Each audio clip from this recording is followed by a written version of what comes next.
नमस्कार। प्रदेश कांग्रेस द्वारा होता सांबादिक सम्मेलन में ओडिशार गणमाध्यम प्रतिनिधि बंधु मैंने जो उपस्थित अच्छा पुनर्बार नमस्कार जनाऊँगी। आज एक गुरुत्वपूर्ण प्रसंग में आम आपण सहित आलोचना करूँ एवं ये घटना किभली भाव में सारा राज्य में जनसाधारण पाखे पहुँचब ए दायित्व आपणकर आपण बारंबार आमको सहयोग करिसेंती। आमे मध्य आज आशा रखुछु आपणकर सहयोग किभली भाव में ओडिशार जनसाधारण पाखे सत्य कथा पहुँचब। आज मु घर बाहरला परे राजरास्तार देखुतली गोटे कथा लिखा जाइछि ओडिशार विकास धारा सुओ छुटी।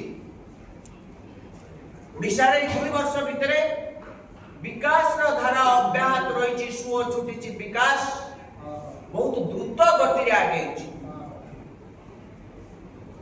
जी ए प्रकार होर्डिंग करी मारिचंती सेमाने बोधे विकास संज्ञा कौन जानती नहीं।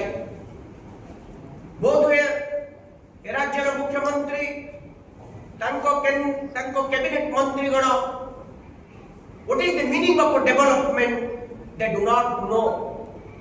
ये सरकार प्रकृत में ओडिशार दायित्व किए नहीं। ओडिशार दायित्व निजे प्रधानमंत्री नरेंद्र मोदी देवे बोली 2024 साधारण निर्वाचन पूर्व कही थरुटिए सुजोग दियो। ओडिशार डबल इंजिन सरकार हेले ओडिशार विकास द्रुत गति रे हेबो एवं तत्सहित ओडिशा को सारा भारत वर्ष रे 1 नंबर राज्य करि देबे। मु धन्यवाद देबे माननीय प्रधानमंत्री को ए 2 वर्ष भितर ओडिशा को नर्क राज्य रे परिणत करितिबा ए सरकार विकास नारे ओडिशार संपूर्ण विनाश करि सारिछि। ओडिशार मां भौणी आदि सुरक्षित नुहंती। ए गणमाध्यम प्रतिनिधि भौणी माने मध्य सुरक्षित नुहंती। आज राज्यर आदिवासी मुख्यमंत्री आउ किछि दिन पर आसीबे हम राज्यर जे आज देश रे सर्वोच्च शासन रे पदवी अधिष्ठित महामहिम राष्ट्रपति महोदय मध्य जड़े आदिवासी।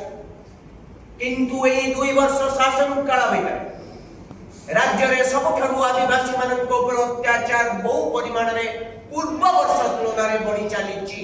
एपरिकि आदिवासी हॉस्टेल रे थिबा नाबालिका मानक प्रति पाशविक अत्याचार जघन्य अपराध बहु परिमाण रे वृद्धि पाइछि। ए कथा गणमाध्यम रे बारंबार प्रचारित होला परे राज्य सरकार एको नियंत्रण करि पारले नाही। नियंत्रण करिवारे विफल होइछ। मु गोटिए कथा कहिबी आसंता काली ओडिशा सरकार द्वितीय वर्ष हेब पूर्ति पालन करिया पाई ए रंगगोला सरकार राज्य रे 30 टी जाक जिल्ला रे जाक जमक रे पालन करिवे बोली समस्त व्यवस्था होई सारलाडी। किंतु मु जानि पारु नाही ए सरकार सेति कहिबे कोन ताको उपलब्धि कोन करिचंती सता कोन। ए 2 वर्ष भितर केवल रंग मारिबा छडा पूर्व सरकार करथिले सबुज रंग ए सरकार लैट्रिन पाखरु बाथरूम पर्यंत सबको गेरुआ रंग रे परिणत करि सारिचंती। सतरे जेमिति ए जो रंग गोला खर्च रे जो पैसा दिया खर्च होउची या बीजेपी दलर ताको पार्टी पैसा या ओडिशार जनसाधारण को पैसा को एबळे अपव्यय करबा को ताको कोन सेति पय हम निर्वाचित करि देलु। ये होचा हमर प्रथम प्रश्न। द्वितीय कथा ओडिशा सरकार आज संपूर्ण देवालिया ऋणग्रस्त रे बुड़ी सारी लेनी।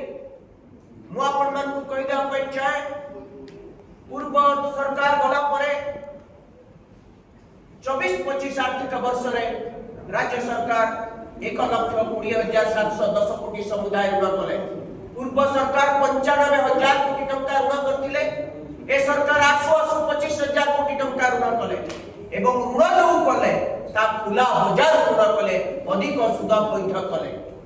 ठीक 25-26 आर्थिक वर्ष रे ए ऋण परिमाण 1,34,000 कोटी टंका को बढ़ी गला एवं 26-27 आर्थिक वर्ष शेष सुद्धा आशा करा जाउछ 6 मास परे राज्यर ऋणभार 1,50,000 कोटी टंका को पहुंचीब अर्थात ये 3 वर्ष भितर पाखापाखि 60,000 कोटी टंका अधिक ऋण करिसंती।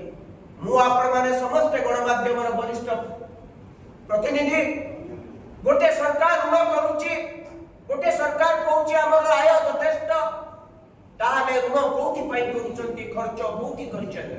मु आपनको कहय पई चाहे ए सरकार कैपिटल एक्सपेंडिचर पूंजी विनियोग आसिला पाखरु पूर्व सरकार जहा करथले तार 15% कमई सारी चंती, अर्थात ऋण करूचंती दैनंदिन खर्च पाई, ऋण करूचंती राज्यर विकास करिया पाई नुए, टंकाटे मध्य कैपिटल एक्सपेंडिचर खर्च करूनांती। आसिला परे गार ठोपे माटी पड़ी नाही, कोठी भी मध्य गोटे झोड़ा माटी पड़ी नाही। ए सरकार आसिला परे गोटे कलवर्ट करी नाही कि 100 किलोमीटर रास्ता भी करे।